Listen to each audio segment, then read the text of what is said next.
Nomination తిరస్కరణపై Congress నేతలు ఎన్నికల సంఘం అధికారులను కలిసి ఫిర్యాదు చేశారు. ఎలాంటి కేసులు లేకుండా నామినేషన్ తిరస్కరించడంపై అభ్యంతరం వ్యక్తం చేశారు. వెంటనే ఎన్నికల సంఘం తప్పును సరిదిద్దాలని డిమాండ్ చేశారు.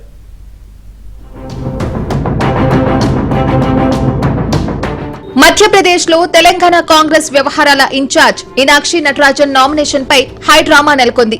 తెలంగాణలో క్రిమినల్ కేసులు నమోదు వ్యవహారాన్ని దాచిపెట్టారంటూ ఎన్నికల రిటర్నింగ్ అధికారికి బీజేపీ నేతలు ఫిర్యాదు చేయడంతో నామినేషన్ను తిరస్కరించారు. దీంతో కాంగ్రెస్ నేతలు ఢిల్లీలో కేంద్ర ఎన్నికల సంఘానికి ఫిర్యాదు చేశారు. మీనాక్షి నామినేషన్ తిరస్కరణపై అభ్యంతరం వ్యక్తం చేశారు. నామినేషన్ తిరస్కరణ వ్యవహారంపై న్యాయపరంగా పోరాడతామని కాంగ్రెస్ నేతలు చెబుతున్నారు. నామినేషన్లు ఫారం 26 కు సంబంధించిన సమస్యల కారణంగానే తిరస్కరణ జరిగిందన్నారు కాంగ్రెస్ ఎంపీ అభిషేక్ మను సింఘ్వి. ఎన్నికల చట్టం ప్రకారం వెల్లడించాల్సినంత క్రిమినల్ కేసులు మీనాక్షి నటరాజన్ పై లేవన్నారు. రిటర్నింగ్ అధికారి ఇచ్చిన ఆదేశాలు విరుద్ధమని, ఇది 2+2 7 అని చెప్పినట్లు ఉందంటూ వ్యాఖ్యానించారు. వెంటనే ఎన్నికల సంఘం సరిదిద్దాలని అభిషేక్ మను సింఘ్వి డిమాండ్ చేశారు. There is no criminal case really if I allege something against somebody else without a cognizance taken. Number 4 is more absurd. You have rejected Ms. Natarajan's nomination on the non-existence of even cognizance, which means there is no criminal case which she could have disclosed.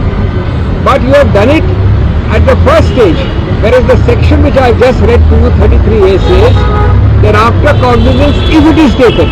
Meenakshi Natarajan case గురించి బయటపెట్టిన Telangana Congress కోవట్ ఎవరంటూ BJP నేత BL Santosh X లో post పెట్టారు. కాంగ్రెస్ కోవట్టును పట్టుకోకుండా మీడియాలో బీజేపీపై అరుపులు ఎందుకని, ముందు పార్టీలో కోవట్లను అదుపులో పెట్టుకోండి అంటూ బిఎల్ సంతోష్ ఎద్దేవా చేశారు. మరోవైపు మీనాక్షి నటరాజన్ పై తెలంగాణ కాంగ్రెస్ నేతలే సమాచారం ఇచ్చారని మరోసారి ఆరోపించారు మధ్యప్రదేశ్ మంత్రి కైలాష్ విజయవర్గీయ. మీనాక్షి నటరాజన్ నామినేషన్ తిరస్కరించడం వెనుక రేవంత్ కుట్ర ఉందంటూ సోషల్ మీడియాలో పెద్ద ఎత్తున ప్రచారం జరుగుతోంది.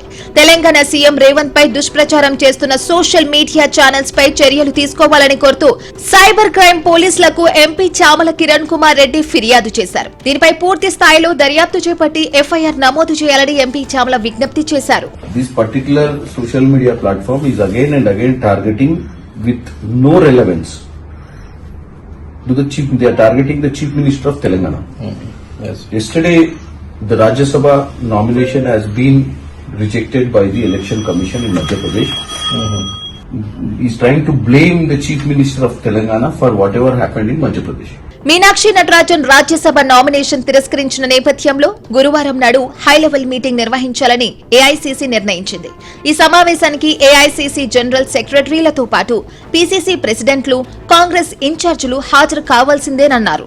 ఏఐసీసీ అధ్యక్షుడు మల్లికార్జున్ ఖర్గే ఆధ్వర్యంలో జరిగే సమావేశంలో తాజా రాజకీయాలపై చర్చించనున్నట్లు కేసీ వేణుగోపాల్ ఎక్స్ వేదికగా తెలిపారు.